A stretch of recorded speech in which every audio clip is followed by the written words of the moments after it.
তাহলে চলো আমরা শুরু করি central line, page number 278। Central line বা ভেনাস অ্যাক্সেস ডিভাইস, ভিএডি বলা হয়, কোথায় ব্যবহৃত হয়? TPN administration, central venous pressure pressure monitoring, ওই যে ফ্লুইড ভলিউম দেখার জন্য, তো লং টার্ম অ্যান্টিবায়োটিকের জন্য, বিশেষ করে অর্থোপেডিক ইয়েগুলাতে এই সেন্ট্রাল লাইন খুবই ব্যবহৃত হয়। অর্থোপেডিক মানে যে সার্জারি গুলো আছে না, ওইখানে তো একদিন 2 দিন না, প্রায় মাসের পর মাস ওষুধ দিয়ে যাওয়ার প্রয়োজন পড়ে, তখন তোমার এই সেন্ট্রাল লাইন খুবই ব্যবহৃত হয়। ডায়ালাইসিসের ক্ষেত্রে, chemotherapy, blood draw etcetera. Type কি? নন টানেলড আর একটা হলো tunneled. Non tunneled, insert into subclavian vein for short term access. আমাদের গলার এখান দিয়ে, ক্লাভিকলার এখানে সিঙ্গেল লুমেন, মাল্টি লুমেন থাকে, ডাবল, ট্রিপল, কোয়াড্রিপল এটসেট্রা। এটা ব্যবহার করা হয় তো মোস্টলি তোমার ইনকম্পেটেবল ড্রাগ লাইক কি ইনকম, তারপরে হলো তোমার ব্লাড ড্র করার, এই যে এটা দেখছো সবাই, এই যে হিকম্যান ক্যাথেটার, এগুলা এগুলা হইলো যে তোমার সিঙ্গেল টানেল, মাল্টি টানেল, এগুলা পোটা আচ্ছা একটু পরে দেখা দিতেছি যেগুলা, যে ডাবল, মাল্টি টানেল।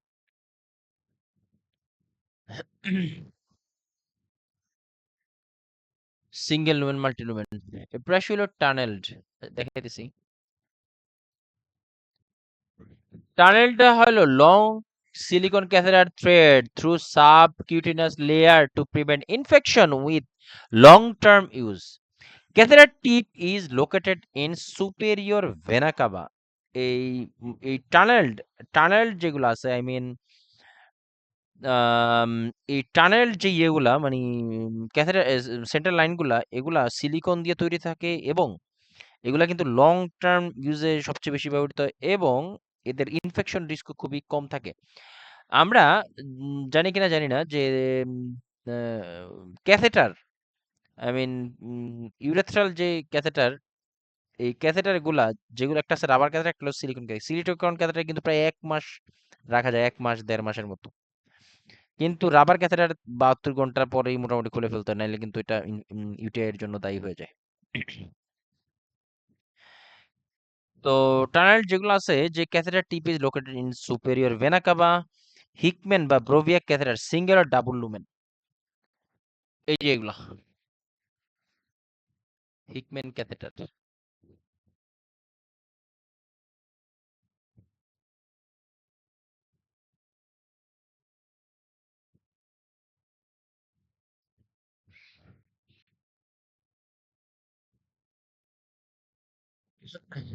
আর হলো ব্রোভিয়া ক্যাথেটার বাচ্চাদের, এগুলো হলো সুপিরিয়র, এই এই যে ক্যাথেটার ইনসার্টেড হয়েছে না, এটা সুপিরিয়র ভেনা কাভায় এসে পড়ে। মাস, তারপরে এটা ফ্লাশ, ডেইলি ফ্লাশ করতে হয়। মাল্টিলুমেন সেন্ট্রাল লাইন্স, এই যে মাল্টিলুমেন কুড বি ইউজ স্টিমুলেট, আচ্ছা এটা একটু পরে বলতেছি। Must be clamp when not in use. এই জন্যই কিন্তু আমরা তোমার মাল্টিলুমেন, আর আরো আছে অনেকগুলা লাইন যে থাকে, এটা আমি একটু পরে বলবো। তারপরে গ্রোশন ক্যাথেটার, বিভিন্ন টাইপের ক্যাথেটার আছে, এগুলা এত বেশি গুরুত্বপূর্ণ না। কয়েকটা জায়গায় আছে, PICC PICC line, PICC PICC line যেটা, এটা একটু আলাদাভাবে পড়তে হবে, এটা important. Groshong catheter similar to কি বলে Hickman and Broviac catheter but has a valve at close distal end to prevent blood backup, no need to clamp flushing once daily. Portacath, portacath সম্পর্কে একটু কোশ্চেন পাওয়া যায় প্রায়। পোর্টাক্যাথ বা implantable port, এই ধরনের ইয়ে দেখছো তুকির? দেখো তো, এই যে এটা, এই ধরনের ইয়ে দেখছিলা হসপিটালে? হ্যাঁ, দেখছিলা? তাই তো তুমি দেখছো, আমি এটা খুব একটা পাই নাই। এটা কি মানে একটু বেইন বেইন টাইপের মনে হয়, ফুলে যায়। একটু উঠানো থাকে এই, এটার উপরে, এই যে একটু পরেই পড়তেছি পোর্টাক্যাথ। চলো আমরা একটু পড়ি পোর্টাক্যাথ সম্পর্কে। Subcutaneously implanted and has a self sealing injection port and tunneled catheter। মানে হলো এটা আমাদের চামড়ার নিচে ইমপ্ল্যান্ট করা থাকে এবং এটার কিন্তু তোমার এই এখানে যখন, দাঁড়াও দেখাচ্ছি।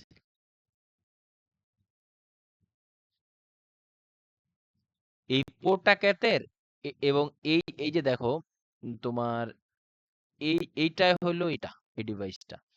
আর এর ভিতর এই লাইন, এই যে আলাদা যে টিউবটা আছে না, এই যে টিউবটা ক্যাথেটারটা, এটা একদম সুপিরিয়র ভেনা কাভায় গিয়ে পড়ে। তো এইটাতে সবচেয়ে রিস্ক কম থাকে এটা। এবং তোমার এটা খুবই সেফ, বুঝছো? এটা খুবই সেফ এবং খুবই ভালো। এটা রিস্ক মানে ইনফেকশন রিস্ক খুবই খুবই খুবই কম, খুবই কম বললেই চলে ইনফেকশন রিস্ক। এই যে তোমার দাঁড়াও একটা দেখাইতেছি। এই যে চামড়া দিয়ে ঢেকে দেওয়া না, তোমার নিডেল সরাসরি এই চামড়ার উপরে এসে পড়ে। এই যে এটার ভিতরে এই যে এরকম একটা ইয়ে থাকে, চামড়ার নিচে এরকম একটা ইয়ে থাকে। এই যে দেখো, নিডেলটা সরাসরি এই জায়গায় দেয় এবং বাইরের থেকে যেই মানে মানে ড্রাগ গুলো আছে, এটা সরাসরি ভাবে পড়ে।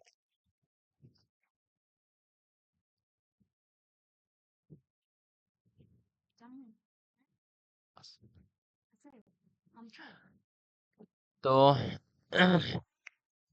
নিয়ে যাও মানে বেগে।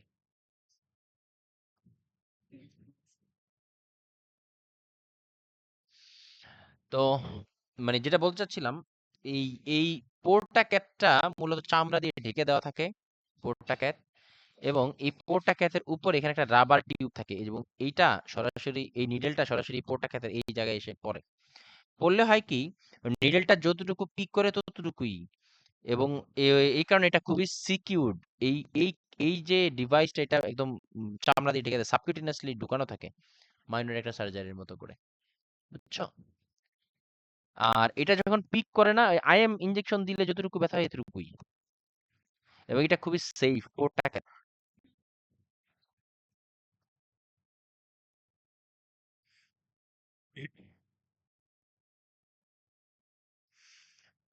তো accessed by non-coding needle Huber needle, non-coding needle Huber needle, এটা একটা স্পেশাল কাইন্ড অফ নিডেল আর কি, বুঝছো? এবং এটা প্রায় 28 দিন পর পর ফ্লাশ দিলেও চলে। এটা খুবই সেফ, খুবই সিকিউরড আর কি। তারপরে পিক লাইন, এটা হলো short term central lines inserted by a qualified nurse. এটা খুবই ব্যবহার করে পিক লাইন। এবং এই পিক লাইনের ফলে কিন্তু ডিভিটির এই মানে এই পিক লাইন ব্যবহার করার ফলে ডিভিডির রিস্ক অনেক বেড়ে যায়, বুঝছো? এটা একটু দেখাইতেছি। আমরা অ্যান্টিকিউবিটাল ফোসা, আই মিন যেখানে আমাদের কি বলে এটাকে, আমাদের হাতের এই ভাঁজ যে করে না, হাত হাত ভাঁজ করে, পিক লাইন দ্বারা দেখে। এই জায়গায় আমরা কিন্তু প্রায় ইয়া দেখি, কি বলে তোমার কেরলা করা দেখি। এটাই হলো মূলত পিক লাইন এবং এটা মাল্টি লুমেন থাকে। এটা এই বাংলাদেশে অ্যাভেলেবল কেমন? হ্যাঁ আছে এটা, Avail- এবার কেড়ে পাইছি অনেক। এবার কেরে না, এটা গেল পিক লাইন বা পেরিফেরাল হুম, ইনসার্টেড সেন্ট্রাল ক্যাথেটার, ঠিক আছে? এবং এটা ব্যবহার করলে ডিবিটির রিস্ক কিন্তু অনেক বেশি হয় এবং এই জন্য এদের এটা রিস্কটা অনেক বেশি আসলে, সত্যি কথা যদি বলি। ব্রাকিয়াল ভেইন দিয়ে ইনসার্টেড করা থাকে। এই যে এই জায়গাটাকে বলা হয় অ্যান্টি কিউবিটাল ফোসা।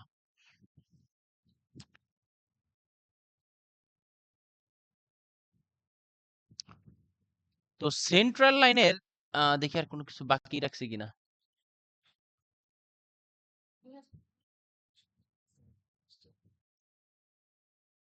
এগুলো এক প্রকার ক্যাথেটার আর কি, বুঝছো? ইনকম্পারেবল। এগুলোর ভিতরে ওই হ্যাভি লং টাইম ব্যবহার করার জন্য ইয়েগুলাই থাকে, এগুলাই, এছাড়া আর কিছুই না। এবার আসি হলো during central line insertion. Central line ইনসারশনের ক্ষেত্রে কি করা হয়?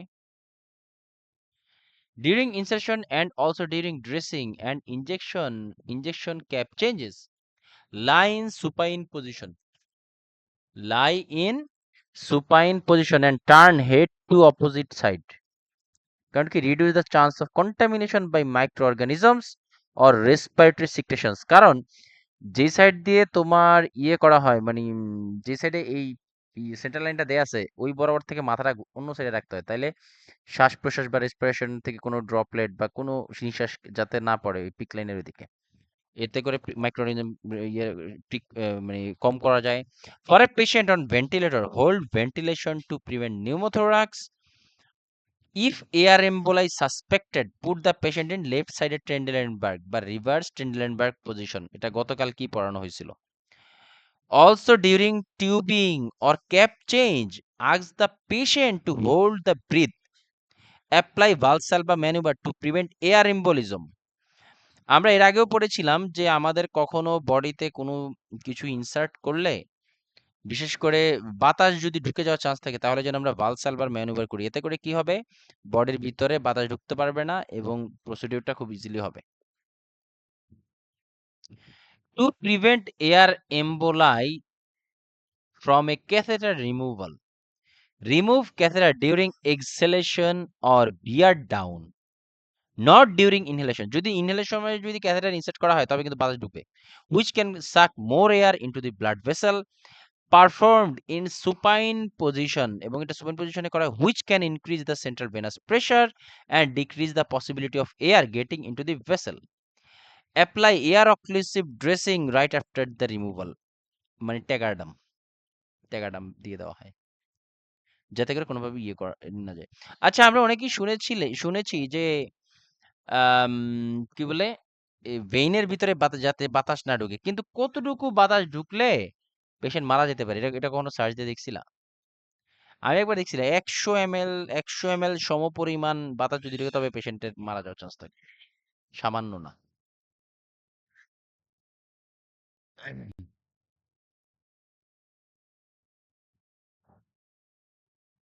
এবারে ছিল সেন্ট্রাল লাইন কেয়ার, একটু দেখি।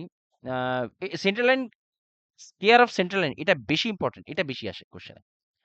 During insertion lie in supine position and turn head to opposite side during insertion. Already বলছি, কারণ কি এর ফলে ওই যে আম, ওই বাতাস যাতে যাতে বাতাস না কি বলে ওই সরি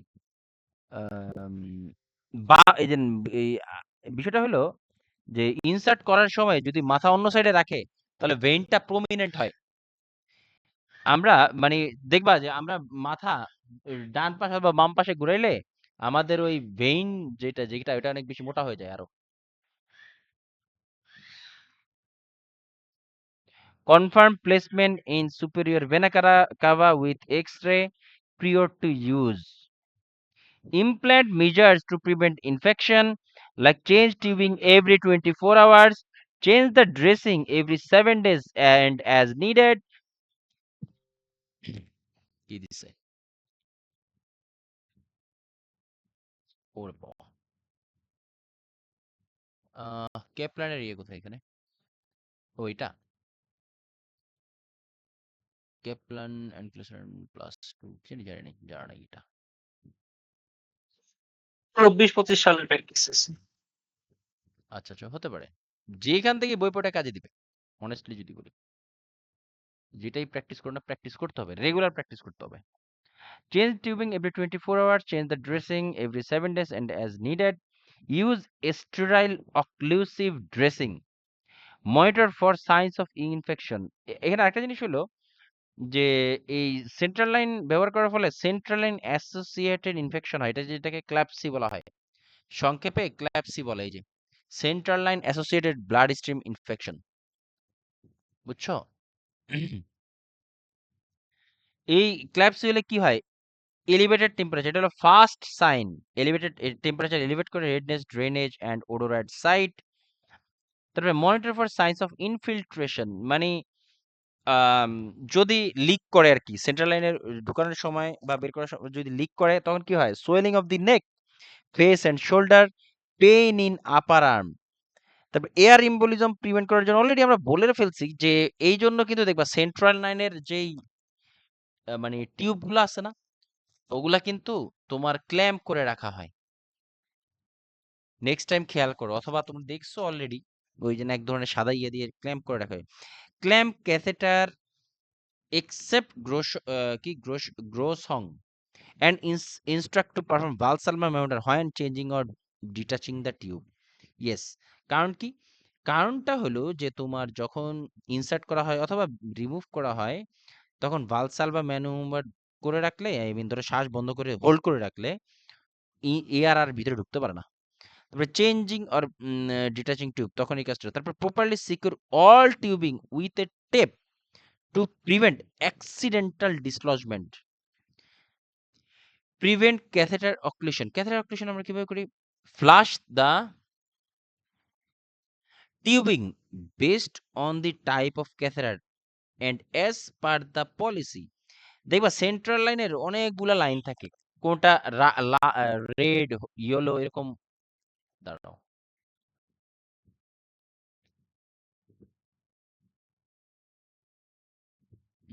নাই।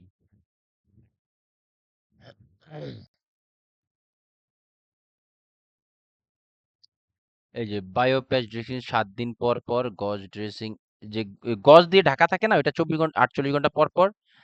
আর বায়োপ্যাচ মানে ওই যে স্টিচ দিয়ে ওই ওই জায়গাটা সেন্ট্রাল লাইনের ইয়েটা যদি ওই ইয়েটা লুমেনটা যাতে বের হয়ে না আসে চামড়ার সাথে স্টিচ মানে সেলাই করে দেওয়া হয়, ওইটা 7 দিন পর পর চেঞ্জ করতে হয়। আর গজ পিস যেটা থাকে এটা এভরি 48, আমি জাপানে দেখছি 24 আওয়ার্স ভিতরে একবার। এটা হলো বায়োপ্যাচ, এই এই ইয়ে দিয়ে এভাবে ঢেকে দেওয়া হয় এভাবে। আমরা এটাই প্র্যাকটিস করছিলাম 24 ঘন্টায়। হ্যাঁ, আমি জাপানেও দেখছি দিনে যে তোমার একবার করা হয়, হ্যাঁ গজ পিসটা একদম সকালের দিকে এটা করে। সেন্ট্রাল সকালে। অ্যান্ড হ্যাঁ, কেয়ার একই জিনিস পড়তেছি যে ড্রেসিং চেঞ্জ স্টাইল টেকনিক, তারপর ফর সেন্ট্রাল অ্যাক্সেস আনস্টাইল। সেন্ট্রাল যদি কিছু ইনসার্ট করতে হয় নর্মাল ক্লিন গ্লোভস দিয়ে করলেই হবে, বাট ড্রেসিং এর সময় অবশ্যই sterile. Catheter hub cleaning must allow the antiseptic to dry with 70% alcohol, over 0.5% chlorhexidine, 10% প্রোভিসেপ আয়োডিন, এগুলো দিয়ে করা হয়। এই যে দেখো সেন্ট্রাল লাইনের যে হাব মানে এই যে কি বলে হাবটা, এটা clean the hub with alcohol or chlorhexidine for 10 to 15 seconds before flushing blood draw etcetera. আচ্ছা, আমি এদেরকে জিজ্ঞাসা করি বাংলাদেশে এটা কি এরকম করে যে ধরো ভায়াল এম এম ভায়াল মানে মেডিসিনের ভায়াল বানানোর সময় ওই যে মানে অ্যালুমিনিয়ামের পাতটা উঠানোর পরে ওই যে রাবারের ইয়েটা থাকে ওই জায়গায় কি বাংলাদেশে অ্যালকোহল প্যাড দিয়ে পরিষ্কার করে? হ্যাঁ, ফ্রিজিং করা হলে করা হয়। ফ্রিজিং করা ফ্রিজি হলে করা হয়, কারণ যখন ফ্রিজিং খোলা হয় ছাড়া? তখন তো স্টেরাইলই থাকে। আচ্ছা আচ্ছা। ফ্রিজিং ছাড়া তো তকির বুঝছো আমি কি আমি বলছি? তো দেখিনি। ও দেখোই নেই। আমি জাপানে দেখছি ওরা তোমার ভায়াল ভায়ালই তো না যেটা মানে জাস্ট ওই যে ইয়ের ইয়ের মানে অ্যাম্পল তো হইলো কাঁচেরটা না, আই মিন যেটা ভেঙে তারপরে নিডল দিয়ে ভায়ালি টান ভাইয়া, দেয়। ভায়ালি ভাইয়া। ভায়াল ঠিকই আছে তাহলে, হ্যাঁ। ভায়ালের যেই ইয়েটা মানে অ্যালুমিনিয়াম ক্যাপ অথবা এটা উঠানোর পরে এরপরেই তো রাবারের ইয়েটা থাকে, রাবারের পোর্শন। ওই জায়গাটা দেখছি আমি ইয়ে দিয়ে ইয়ে করে জাপানে তোমার তখন তো স্টেরাইলই থাকে এটা। না তারপরে ওইটা আমি জাপানে দেখছি করে। এটা আমি এনক্লেক্সের কোশ্চেনও পাইছি এটা করতে হয়, বুঝছো, এনক্লেক্সের ও, কোশ্চেনও পাইছি এইভাবেই করতে হয়। আর আরেকটা জিনিস দেখলাম তোমার ওই কি বলে আম, মানে কোনো কোনো ইনফিউশন দিলে বা কোনো আইবি ফ্লুইড হোক কোনো আম, কি বলে এটাকে কোনো অ্যান্টিবায়োটিক ওইটা দেওয়ার পরে ফ্লাশ দিয়ে দেয়, দেওয়ার আগেও ফ্লাশ দেয় দেওয়ার পরেও ফ্লাশ দেয়। দেয়ার এটা কোষ এনক্লেক্সও পাইছি আমি, এটা তোমরাও পাবা একটু পরেই পাবা। তো এগুলো আর কি আছে যাই হোক। এবং দেওয়ার পরে ওই ক্যাথেটার হাব যেটা ক্যাথেটারের যে ওই ইয়েটা যেখানে ক্যাথেটারের যেখানে তোমার সিরিজটা ঢুকায় ওই জায়গাটা আবার অ্যালকোহল প্যাড দিয়ে মুছে দেওয়া হয়। এইভাবে করে।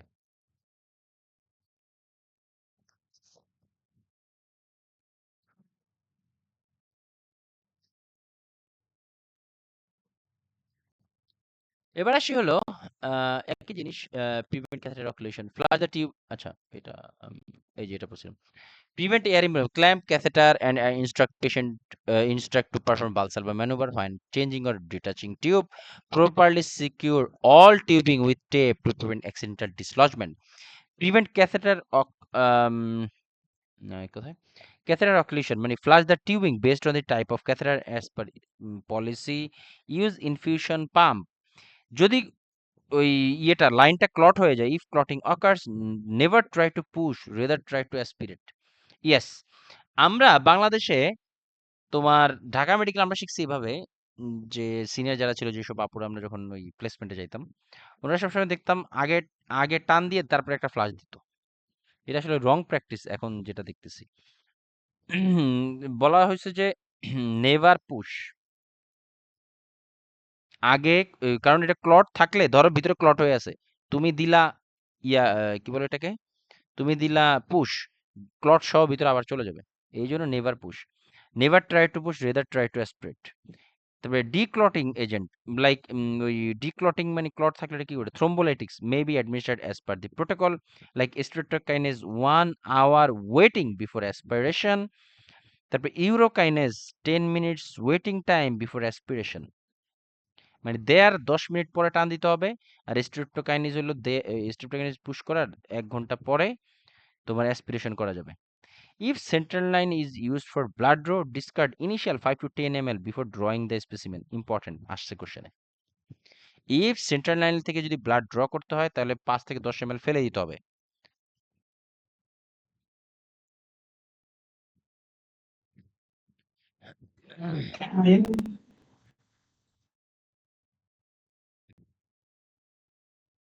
টিউবে ব্লাড চলে আসে ওই সেন্ট্রাল লাইনের ব্লাডটা।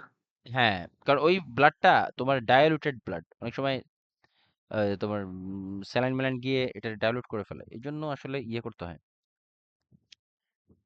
আহ, আচ্ছা, এই যে ভালসালভা, যে তোমার কি বলে, আমরা এই যে সেন্ট্রাল লাইন প্রবেশ করার সময় ভালসালভা ম্যানুভার ব্যবহার করি। আরেকটা হলো বায়োপসিতে ওই কাজটা করে, লিভার বায়োপসিতে সেম একই পদ্ধতি। Take a deep breath, exhale completely and then hold breath হয় নিডল ইজ ইনসার্টেড। বা লিভার বায়োপসিতে এই কাজ করা হয়, কারণটা কি, কারণ যাতে অ্যাক্সিডেন্টালি কোনোভাবেই যেন এই নিডেলটা লাংসের দিকে, লাংসে না ঢুকে যায়। এই জন্য প্রথমে জোরে শ্বাস নিয়ে এরপরে শ্বাস ফেলে ছেড়ে দিতে হয়, ছেড়ে দিয়ে দেন হোল্ড করে রাখতে হয়, যাতে করে কোনোভাবেই নিডেলটা আমাদের লাংসে না লাগে। হোল্ড ব্রিথ হয় needle is inserted with chest tube removal, take a deep breath and hold it. ঠিক একই রকম ভাবে চেস্ট টিউব ইনসার্শনের ক্ষেত্রে একই রকম পদ্ধতি অবলম্বন করা হয়। সরি, চেস্ট টিউব রিমুভালের ক্ষেত্রে, চেস্ট টিউব রিমুভালের সময় কি করতে হয়, ডিপ ব্রিথ জোরে শ্বাস নিয়ে মানে লাংটাকে ফুলিয়ে দেন ধরে রাখতে হয়, তখনই তোমার ওই ইয়েটা ইয়ে করে, ওটাকে কি বলে তোমার টিউবটা, এটা চেস্ট তো টিউবটা বের করে। ভালসালভা ম্যানুভার হবে হ্যাঁ, অবশ্যই, এই প্রসেসটা। কেন হবে না, অবশ্যই হবে, কেন হবে না। এতে করেই তো তোমার হাওয়াটা ভিতরে ঢুকে না। এই তো আমি তোমাকে এসবিটি বলি, রোগীরা যে আমরা ভালসালভা দেই এসবিটি পেশেন্টদের। হ্যাঁ, সুপ্রা ভেন্ট্রিকুলার তাহলে ট্যাকিকার্ডিয়াতে বিষয়টা আবার একটু বলেন। আমি আমি বলি, একটু বোঝার চেষ্টা করো। লিভার বায়োপসিতে কি করা হয়, চেস্ট টিউব বে কি করে, লিভার বায়োপসিতে করে কি, একটু বুঝো বুঝো ভালো করে, এগুলো আসে কিন্তু ইম্পর্টেন্ট কোশ্চেন, এগুলা সবই কোশ্চেন এগুলা। লিভার বায়োপসি, লিভারের পাশেই কিন্তু লাংসটা থাকে, ঠিক আছে। লিভার বায়োপসির ক্ষেত্রে কি করে, লিভার বায়োপসিতে কি করে, যে প্রথমে জোরে শ্বাস নিয়ে এরপর শ্বাসটা ছেড়ে দিয়ে হোল্ড করে। কেন, শ্বাসটা যখন ছেড়ে দাও, ছেড়ে দিলে লাংসটা ছোট হয়ে আসে না, সংকুচিত হয়ে আসে না, দেন হোল্ড।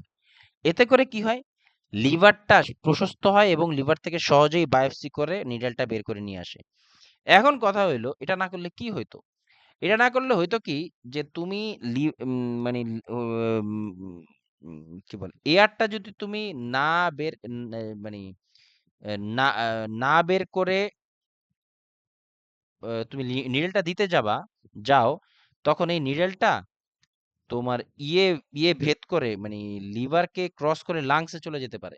কারণটা হলো লিভার যখন লাং যখন শ্বাস নেয় তখন লাংটা প্রসারিত হয়, সম্প্রসারিত হয়।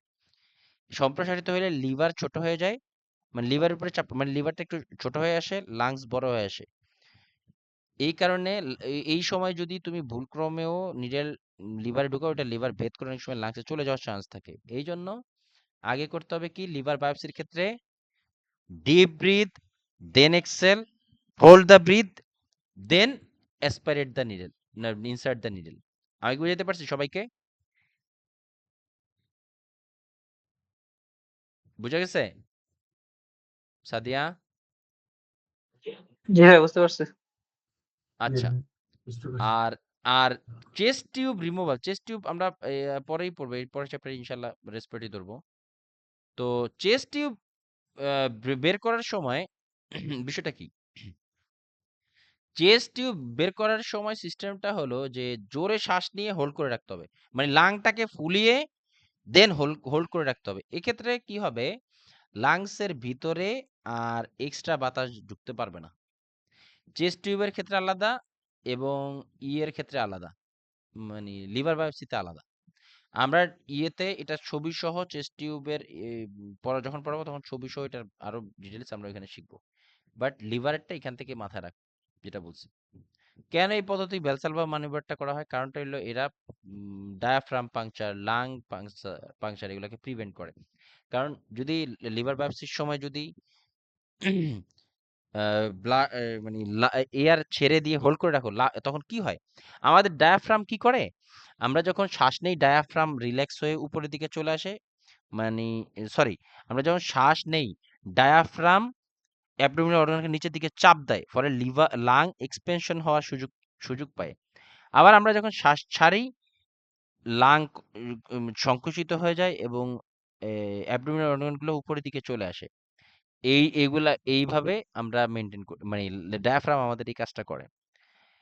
এবং যখন এই লিভার বায়োপসি করা হয় তখন ওই ডায়াফ্রাম কি করে, নিচের দিকে ওই অ্যাবডোমিনাল অর্গানকে চাপ দিয়ে সরি, মানে অ্যাবডোমিনাল অর্গানকে উপরের দিকে নিয়ে আসে, মানে অ্যাবডোমিনাল অর্গান আমরা যখন শ্বাস ছেড়ে দিই আর কি, ছেড়ে দিয়ে হোল্ড করি না, তখন লাংস ছোট হয়ে যায় এবং এবং ডায়াফ্রাম উপরে উঠে যায়। ডায়াফ্রাম উপরে উঠে যায়, আর তখন নিডল দিলেও সমস্যা হয় না। এই হলো সিস্টেম।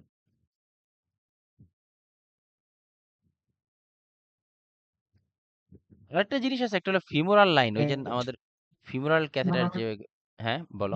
যে উম, মানে শ্বাস প্রশ্বাসের সময় আপনার লিভার এবং ডায়াফ্রাম দুইটাই মুভ করে। তো আপনি হ্যাঁ, যেহেতু সম্পূর্ণ এক্সেল করলে ডায়াফ্রাম উপরে উঠে যায় এবং লিভারের মুভমেন্ট কমে যায়, হুম হুম, তখন কি আপনার নিডলটা সঠিক স্থানে প্রবেশ করে না? জি, মানে তখন ওই বায়োপসিটা খুব ইজিলি নেওয়া যায়। এক্ষেত্রে তোমার রিস্ক, মানে লাংসের দিকে নিডেল চলে যাওয়া কিংবা ডায়াফ্রামের দিকে নিডেলটা চলে যাওয়ার রিস্কটা খুবই কমে যায়।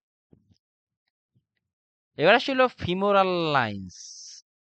আমাদের ফিমোরাল ওই যে আর্টারির ওইখানে যখন তোমার সেন্ট্রাল লাইন দেওয়া হয়, এই ফিমোরাল এই অংশটা খুবই কন্টামিনেটেড, হাইলি এবং হাইলি ইনফেক্টেড এরিয়া। এই জায়গাটা অনেক চিপা থাকে, এই জায়গায় কন্টামিনেশনও বেশি থাকে। সেন্ট্রাল লাইন কিভাবে ফ্লাশ দেওয়া হয়, flushing done by push pause technique. Yes, আচ্ছা, পুশ পজ টেকনিক এটা মানে হলো, মানে তুমি মানে পুশ করে, মানে সলিউশন নিয়ে পুশ করে একটু থেমে যাবা, দেন আবার পুশ। এটা সাধারণত 10 ml সিরিঞ্জ দিয়ে করা হয়। এটা কারণটা আছে, কারণটা হলো টার্বুলেন্স। মানে পুশ পজ মেথডটা হলো যখন তুমি একবার জোরে ফ্লাশ দিবা, তো তখন এই ইয়েগুলা তো বের হয়ে যায়, মানে ভিতরে যা আছে সব তো ভিতরে ঢুকে যায় এবং থেমে গেলে আবার করতে হয়। এর ফলে কি হয়, rapid instillation with 1 to 2 ml of fluid. আর আমরা ফ্লাশটা দিতে হবে কিন্তু 10 ml সিরিজ দিয়ে, হ্যাঁ, এটাও কোশ্চেনে পাইছি। 10 ml সিরিজ দিয়ে কিন্তু ফ্লাশ দিতে হয়, রিমেম্বার। 10 ml, এটাকে সংক্ষেপে SASH, স্যাশ টেকনিক বলে। এটা একটা পদ্ধতি আছে, একটু পরে পাবো। 10 ml সিরিঞ্জ দিয়ে, আচ্ছা আমরা অনেক সময় বাংলাদেশে 3 ml 1 ml দিয়েও 5 ml দিয়েও ইয়ে দিই। এতে করে আমাদের যে ভেসেলের ইনার লেয়ার আছে না, যদি 10 ml এর নিচে দিয়ে মানে 5 ml 3 ml এর সিরিঞ্জ দিয়ে ফ্লাশ দেই, আমাদের মানে ইনার ভেসেল লেয়ার এটা মানে ড্যামেজড হয়। কারণ কম কম সিসির সিরিঞ্জগুলা হাই প্রেসার ক্রিয়েট করে, বুঝছো? তুমি 10 সিসি সিরিঞ্জের ভিতরে পানি নিয়ে যে চাপ দিলে যত জোরে যাবে, 3 সিসি সিরিঞ্জের ভিতরে পানি নিয়ে চাপ দিলে তো তার থেকেও বেশি জোরে যাবে। এই জন্য flush always 10 ml syringe. Remember, এটা কার জানি ক্লাসে কোশ্চেন আসছিল।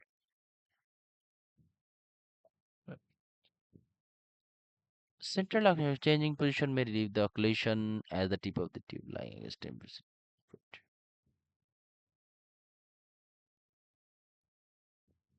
এই ফ্লাশের একটা পদ্ধতি আছে, সেটা একটু আমরা এখানে দেখি। আচ্ছা, আরেকটু একটু পরে দেখতেছি। আরো কিছু জিনিস আছে যে evidence based practice. Evidence based practice বা EBP is the process of collecting, processing and implementing research findings to improve clinical practice, the work environment or patient outcomes. Utilize the evidence-based practice approach to nursing practice helps us provide the highest quality and most cost-effective, efficient patient care possible. Evidence based প্র্যাকটিসের ক্ষেত্রে এই যে প্রথমে flush দেওয়ার ক্ষেত্রে প্রথমে push দেন pause, এই পদ্ধতিটা আবিষ্কার হয়েছে এভিডেন্স বেসড প্র্যাকটিসের জন্য। Based on evidence based practice SAS as saline, antibiotic, saline, heparin flushing change to saline, antibiotic, saline.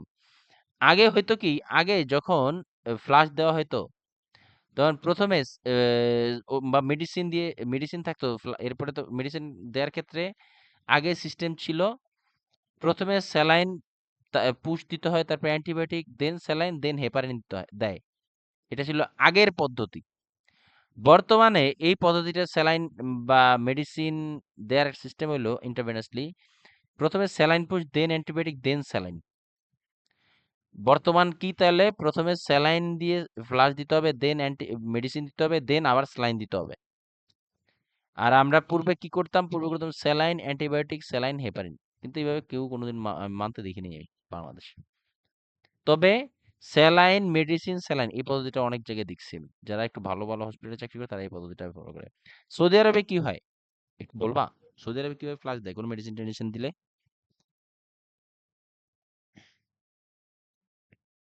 Normal স্যালাইনে আমরা তো নর্মাল স্যালাইনে দিয়ে দিই 100 ml নর্মাল স্যালাইনে অ্যান্টিবায়োটিক করে দেওয়া হয়ে যায়। এরপরে পুশ করো না, না আর? মানে ফ্লাশ দেওয়ার না প্রয়োজন না পড়লে? না, কারণ এটা তো ডাইলেটেডই থাকে। এখানে আমরা আগে ফ্লাশ দিয়ে নেই, তারপর হচ্ছে ডাইলেট করে দিয়ে দিই। এরপরে ডাইলুট করে দেওয়ার পরে এরপরে আবার ফ্লাশ হ্যাঁ, দাও না? শেষ হয়ে গেলে ফ্লাশ দিয়ে ক্লোজ করা হয়। আচ্ছা, প্রথমে ধরো একটা তুমি মেডিসিন দিবা, তো ফ্লাশটা কিভাবে দাও? প্রথমে নরমাল স্যালাইন দিয়ে দাও, তাই তো? তারপরে মেডিসিন দাও, তারপরে এরপরে শেষ মেডিসিন দিয়ে ডান, তাই তো? এরকম করো সৌদিতে?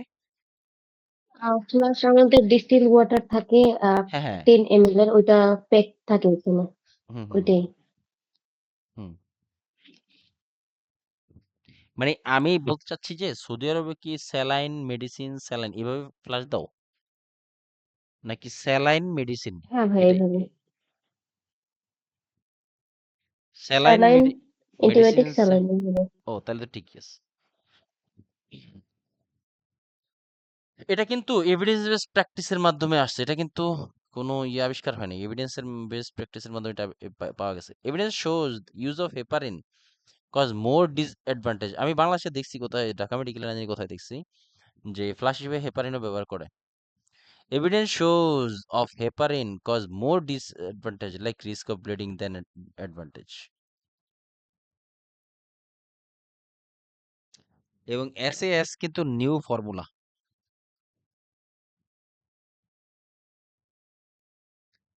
আর হেপারিন দিয়ে আগে কিন্তু হেপারিন দিয়ে ফ্লাশ দেওয়া হতো, হ্যাঁ, বাট এটা উপকার অপকার বেশি আছে।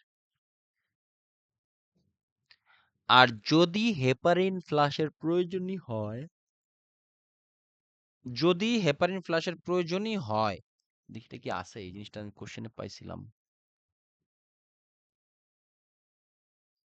এই যেটা বললাম না মাত্র, সেটা কিন্তু এভিডেন্স বেসড পাইছে, যে flushing central line with heparin evidence based practice. এটা কিন্তু এখন আর ব্যবহার করা হয় না এই পদ্ধতিটা। এই যে দেখো, flushing central line with heparin evidence based প্র্যাকটিসে কি পাওয়া গেছে, most existing guidelines for maintaining central venous catheter বা CV line are not evidence based. There is insufficient evidence to conclude that a heparin flush is more effective than a saline flush. Flushing central venous catheter with heparin poses a risk of heparin induced thrombocytopenia. এটা already আমরা পড়ে আসছি, cardiovascular heparin বা hit, heparin induced thrombocytopenia হওয়ার chance থাকে যদি heparin দিয়ে করা হয়। তারপরও যদি হেপারিন দিলে কি প্লাটেলেট কমে যায়? হ্যাঁ, এটা তো অ্যান্টিপ্লাটিলেট ড্রাগ না হেপারিন, কি বললা এতদিন পরে? না মানে কমে যায় যে দেওয়ার পরে, এটা তো মানে কমে যায় বলতে কি, মানে প্লাটিলেট অ্যাগ্রিগেটেড করে রাখে, দূরে সরায় রাখে। ইফ তারপরেও যদি হেপারিন প্রয়োজন পড়ে ফ্লাশের, তাহলে সিস্টেম হলো 2 থেকে 3 ml of 10 to 100 unit per ml heparin, doses of 1000 to 10,000 unit milliliter is used for thromboembolism. যদি দিতেই হয় তাহলে 2 থেকে 3 ml 10 to 100 unit per ml heparin দিয়ে এবং দিয়ে ফ্লাশ দেওয়া হয়। আর এই তো, এবার আসি হলো পেইন ম্যানেজমেন্ট। বিভিন্ন ধরনের পেইন আমাদের হয়, এটা আমরা জাপানে খুবই ব্যবহার করতাম।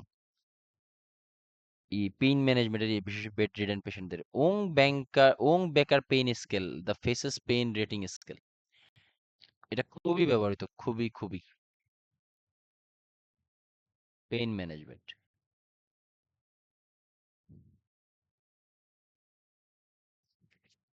Pain is subjective, may be done with Ong Becker pain scale for children or for those who are unable to communicate or cognitively impaired.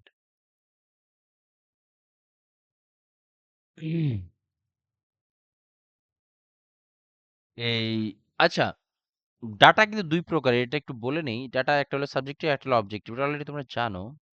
Objective data কোনটা, যেটা আমরা দেখি সেটাই হলো objective data, like lab value, X-ray test, হাবিজাবি, এগুলো হলো objective data. আর সাবজেক্টিভ ডাটা পেশেন্ট যেটা বলে সেটাই পেশেন্টের সাবজেক্টিভ ডাটা। লাইক পেইনের কথা পেশেন্টই বলবে। তো pain is subjective, may be done with Ong Becker pain scale for children or for those who are unable to communicate or cognitively impaired.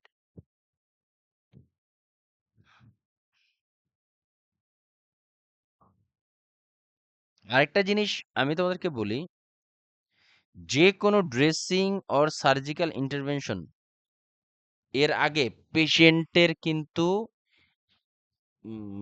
প্রসিডিউরের আগেই পেশেন্টকে ব্যথার ওষুধ খাওয়ানো হয়। আমি আবার বলি, যে কোনো সার্জিক্যাল হোক, ওটি হোক, এই ধরনের কোনো প্রসিডিউরে ব্যথা হবে, এরকম কোনো প্রসিডিউরের আগেই পেশেন্টকে ব্যথার ওষুধ খাওয়ানো হয়। এবং পেশেন্টের এটা কিন্তু রাইট, যে patients procedure should be pain free, এটা পেশেন্টের অধিকার। পেশেন্টের প্রসিডিউর গুলা ব্যথামুক্ত হবে, এটাই পেশেন্টের অধিকার। ঠিক আছে, এটা কোশ্চেনও পাইছি এক জায়গায়। তো এই ওং বেকার পেইন অ্যাসেসমেন্ট দিয়ে আমরা সাধারণত মুখের ভঙ্গি দিয়ে, অঙ্গভঙ্গি দিয়ে আমরা পেশেন্টের পেইনকে ইয়ে করি।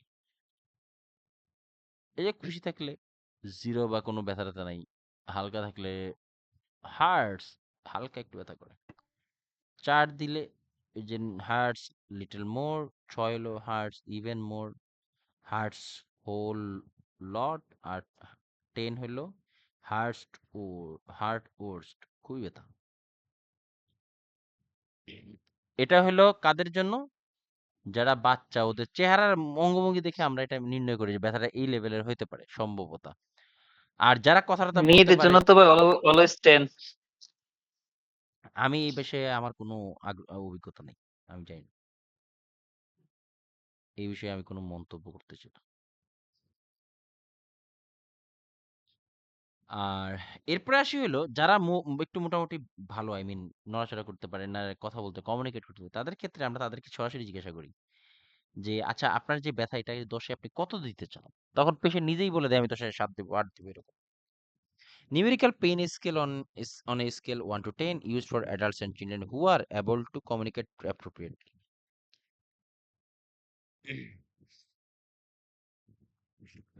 এরপরে তোমার পেইন অ্যাসেসমেন্টের কিছু টুল আছে, এটা জীবনে আমি এখন পর্যন্ত কোশ্চেনে পাই নাই। তাও একবার পড়ি। পি ফর প্রভোক, PQRST বলা হয় এটাকে। P for provoke বা precipitating factor, Q for quality of pain, R for radiation বা region of pain,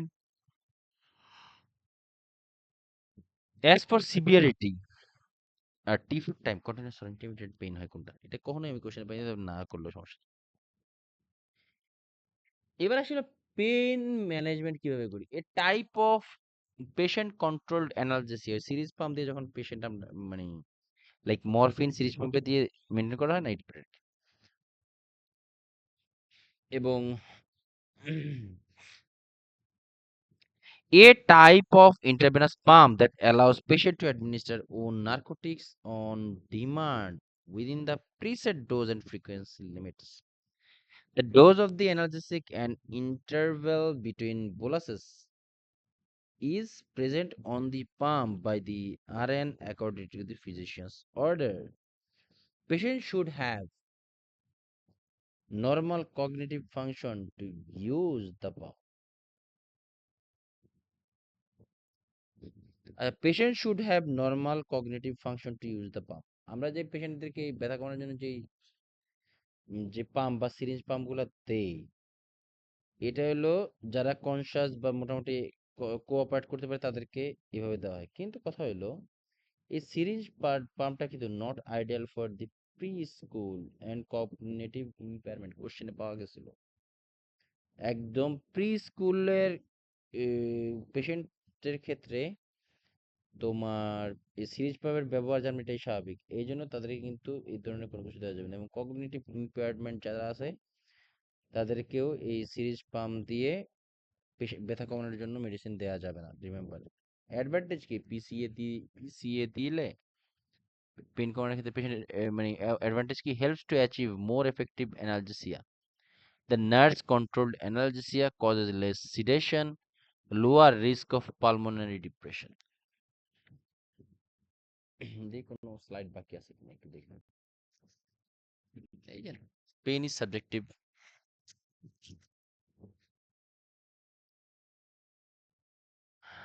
Like pain is subjective. Patient's self-reporting of pain is the most reliable indicator of pain. Patient যেটা বলে pain ব্যথা সম্পর্কে সেটাই হলো most reliable, সবচেয়ে important.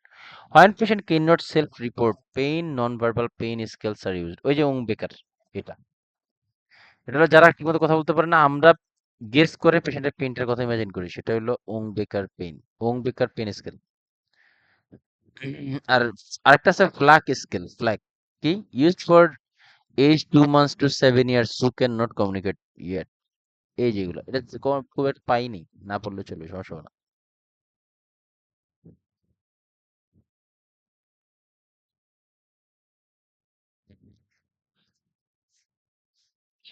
না, এখানে নার্স কন্ট্রোল অ্যানালজেসিয়া বলতে কি বুঝাইছে? যে সিরিঞ্জ পাম্প দুই প্রকার, একটা হলো পেশেন্ট ব্যথার জন্য নিজেই তার ব্যথা অনুযায়ী সিরিঞ্জ পাম্প ঠিক করে এবং নিজেই ব্যথা বাড়লে ওই সিরিঞ্জে পুশ করে, তাহলে ওই ড্রাগ অটোমেটিকলি পেশেন্টের শরীরে চলে যায়। এটা হলো পেশেন্ট কন্ট্রোল অ্যানালজেসিয়া। আর নার্স কন্ট্রোল যেই সিরিঞ্জ পাম্পটা ব্যথা কমানোর জন্য আমরা ব্যক্তিগতভাবে, সেটা হলো নার্স কন্ট্রোল অ্যানালজেসিয়া। বুঝা গেছে?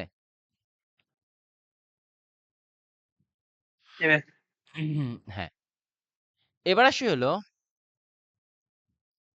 এই সিরিজ পাম্পের mode. Only on patient control mode, patient control plus continuous বেজাল মোড। মানে কন্টিনিউয়াস বেজাল মোড মানে কি, patient receiving continuous infusion of narcotic in addition to self administration.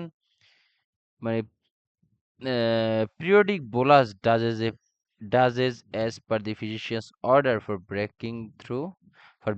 breakthrough pain. এবার আসলে নার্সিং রেসপন্সিবিলিটি, ব্যথার ক্ষেত্রে nursing demonstrate how to push the control button and the timing, monitor LOC, level of consciousness, vital sign, তারপরে particularly respiration, degree of pain, frequent relief frequently.